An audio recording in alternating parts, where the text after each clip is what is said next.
Hey everybody, welcome to another episode of Reviewing Comics with me, your host, Alexander Turbin.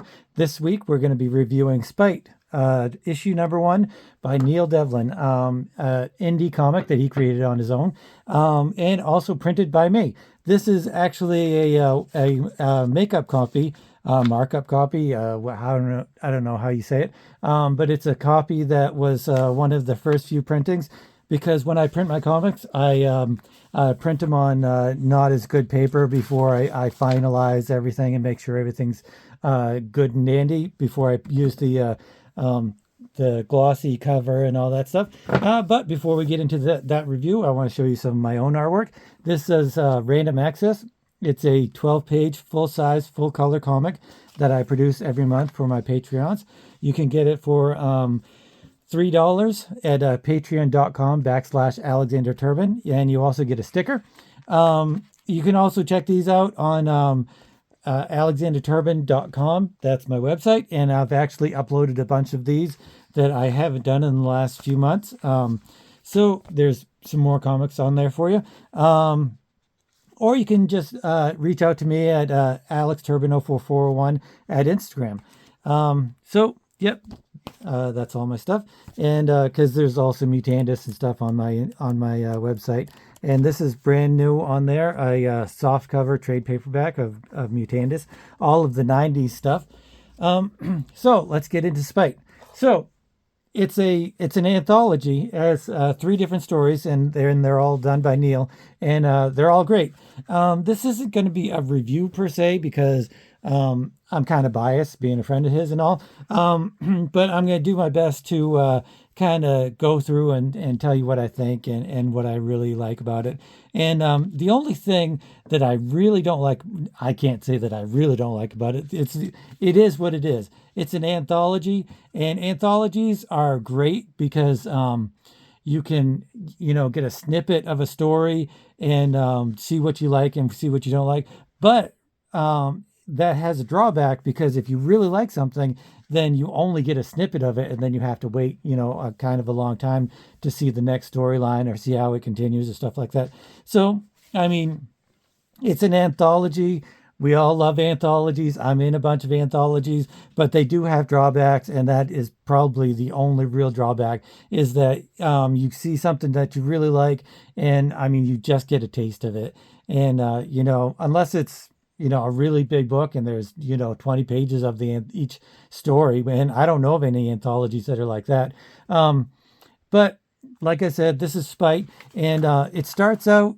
I'm actually only going to review 2 of the stories, or go through 2 of the first 2 stories, because the third story is a little bit overtly sexual, and I kind of want to monetize this someday. So sorry, Neil.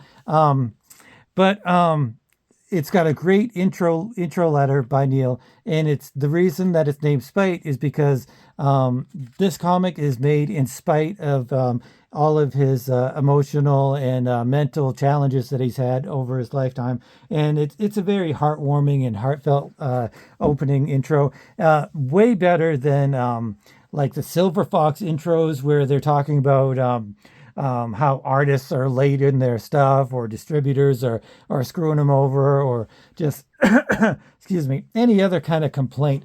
This is really more of an uplifting intro in the fact that he's going to get stuff done no matter what, and so it's really encouraging and uplifting. And I think pretty much every comic creator should read that intro and kind of put something like that into their own books, because it really lets the reader know kind of on a more personal level what you've been going through to create such a work of art. And comics, as I've said, comics are hard, and they're as much as they're hard, they're also time consuming. I don't really know of any other really time consuming. Oh, that's not true. I mean, you look at those colored pencils pieces, and they're super time consuming. But comics, it's kind of on a different level. It's kind of on a different wavelength than just any other kind of particular art. It's very solitary, very time consuming, like I said. each page more often than not, because I think you have those colored pencils or the charcoal pencil illustrations that people show on Instagram and all of these other videos, and they're really wonderful and they're great and they're very time consuming. But a comic book, each page you're faced with a blank piece of paper and you've got to fill it up with a story. And so that is kind of one of the most challenging parts of creating comics is dealing with that blank page and just kind of getting started and getting rolling and getting all of those ideas into starting the page is one of the hardest parts. But anyway, let's get into the story, because he's got three really great stories.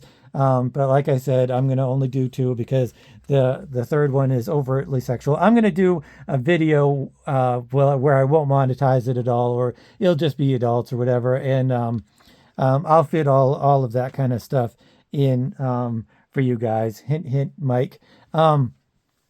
So there's three different stories. Like I said, this is Wanton Dope Fiends. And right off the bat, it reminds me of Love and Rockets. Neil's style, I think, is very Hernandez-esque. And that is a wonderful compliment, I think, because I don't know of anybody that doesn't love them. They're Hernandez brothers. And his stories kind of go in the same flow, wavelength, or whatever that they do. So you've got these two women, and they're wrestling around, and you see a cut from the camera guy. So he's filming these girls wrestling, and so they kind of have conversations with him, and what they want more money for the wrestling videos. And I kind of think these girls aren't the smartest ducks in a row, but they're enjoyable to read, and I like them. I enjoy them. Who says characters have to be smart to be enjoyable? But anyway, they're like negotiating with the director on which is just some dude with a camera, and they want more money, but really they just settle for some drugs. So they really are wanting dope fiends, because he's like, oh, sure, I'll give you some more drugs, and they're like, on top of our pay. He's like, oh, sure, which is probably a couple $100 or whatever. He's obviously using them for their overtly sexual mannerisms. But I'm going to go into the art and the writing and stuff after, of course, like I always say I will. I always, dip my toe into each of those while I'm trying to convey what the story's going on. But they're talking to him, and they're just trying to get drugs from him, and they're wanting to do party with him, because these are just a couple of party girls. And they're like, okay, they want to party with him. He's like, no thanks. And they're like, fine, we'll go party with ourselves. So I love this montage. It has montages of them partying, just doing everything, and they're home after a few days, I think, because he's like, I'll see you guys Friday. And they're like, okay, fine, whatever. So they say, okay, they'll see him Friday. So they go on this drug bender, and they wake up on Friday, and they're like, oh, we got to go film some more stuff, make some more money, get some more drugs.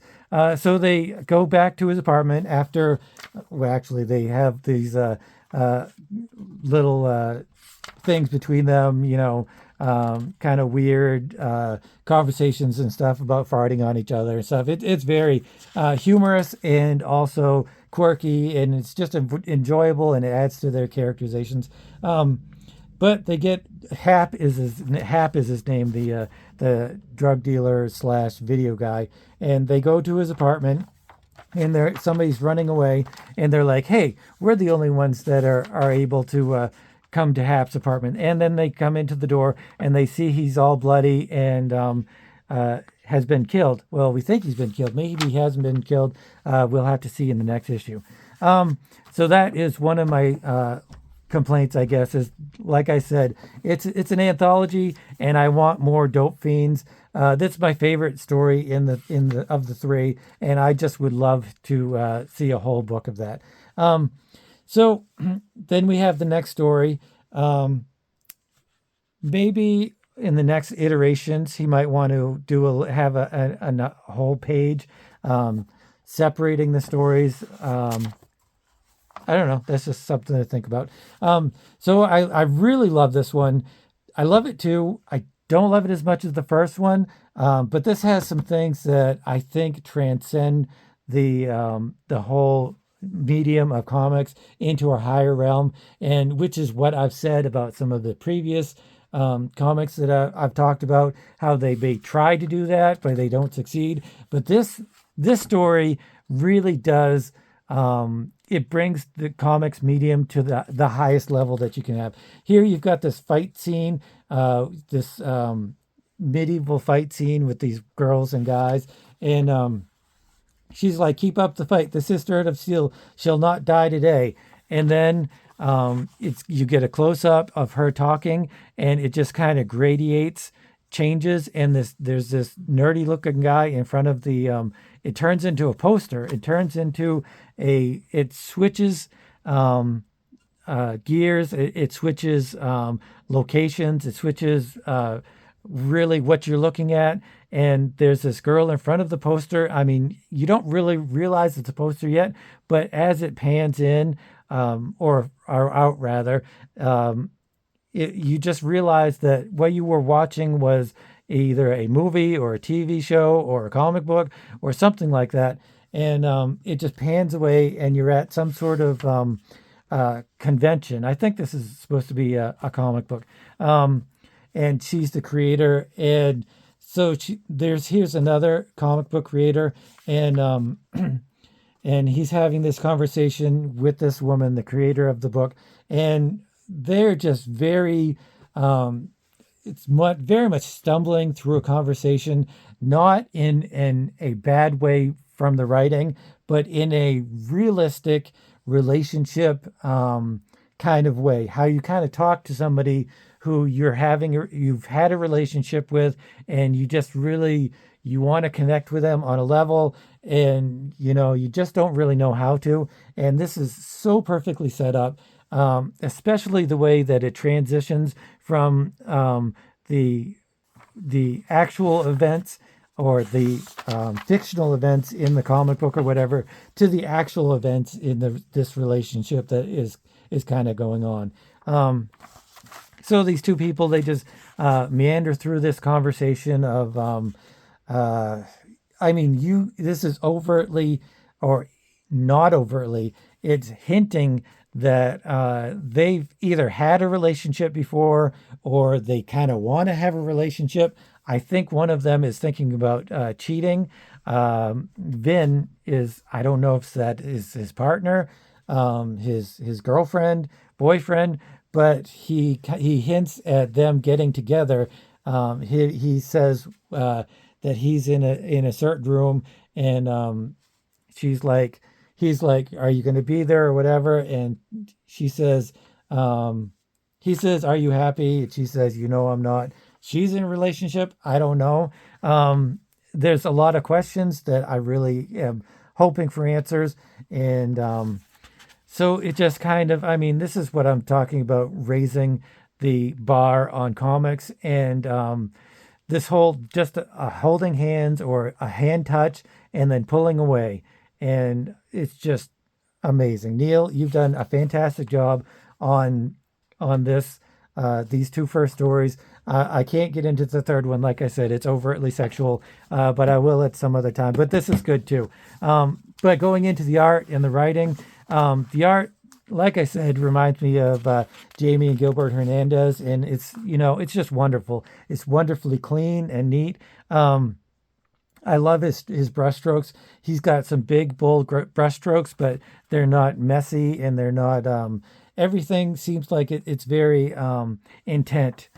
He does everything very intentionally, and he really puts a lot of thought into each one of his panels, each one of his pages. I love his close-ups. His expressions on his characters are so. He uses his eyes so expressively, the lips and the body language. Basically, he uses his art to convey the story, which, you can do this with the art and the writing, but he does it in a mishmash. And that's really the greatest part of comics, is when you can mishmash the art and the writing, and let the art do its thing when it needs to, and let the writing do what it needs to when it needs to. Like I said before, I love this montage. A whole lot of stuff's going on. This could be like 5 or 6 pages, but he puts it into one and it works beautifully. The montage is one of the greatest things in any medium. I love montages.